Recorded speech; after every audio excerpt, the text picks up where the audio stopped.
Non mais Faraday Future, c'est un running gag en fait. Ils retardent encore la livraison. Ils disent avoir besoin d'un financement supplémentaire. Non mais... arrêtez, faites faillite et arrêtez d'emmerder le monde là, clairement. Vous n'en sortirez jamais votre voiture.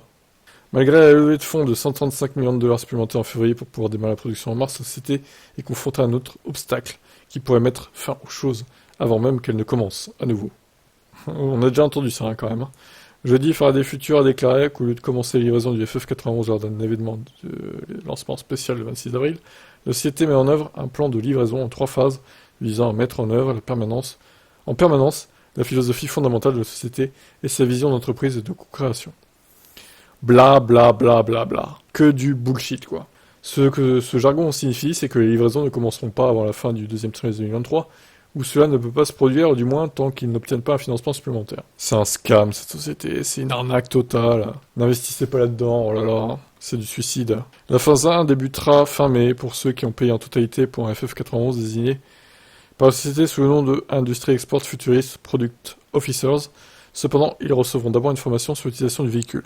Ces FPO prendront alors possession de la phase 2 du plan, quelque temps en juin. Enfin, la phase 3 verra des livraisons supplémentaires de FF91 à tous les utilisateurs de Spire qui paient en totalité pour un véhicule FF91. Soit dit en passant, pour autant qu'on sache, personne ne sait combien coûtera réellement la voiture. Mais au moins 200 000 $. Il y a vraiment des gens qui espèrent que ces voitures sortiront, et surtout qui investissent là-dedans. Et pourquoi en fait il y a tellement d'autres marques qui sont plus sérieuses. Et même Lucide, à la limite, c'est plus sérieux que ça, largement, quoi. Alors que bon, Lucide, c'est encore fébrile, hein, pour moi, je pense. Attention à Lucide.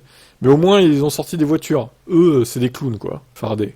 Cependant, aucune livraison n'aura lieu, à moins qu'ils ne reçoivent une autre injection d'argent, même s'ils ont levé 135 millions de dollars en février. La société a déjà épuisé la majeure partie de cette somme, et ne dispose que de 29,8 millions de dollars en espèces. Faraday dit qu'ils sont en discussion avec d'autres investisseurs, mais trouver plus d'investisseurs pour investir dans ce qui est clairement un navire en perdition pourrait être difficile. Ensuite, il y a la question des crash tests. Faraday Future indique que les livraisons dépendent de l'achèvement des tests de collision requis. Bon, bref, c'est toujours la même rengaine avec eux, quoi. Ils me font penser à Sono Motors, mais en pire encore. Au moins, Sono Motors, ils ont fait faillite au bout d'un moment. Eux, ça fait des années que ça traîne, quoi. Donc, stop, là, à un moment donné, l'arnaque doit s'arrêter, hein. Allez, ciao.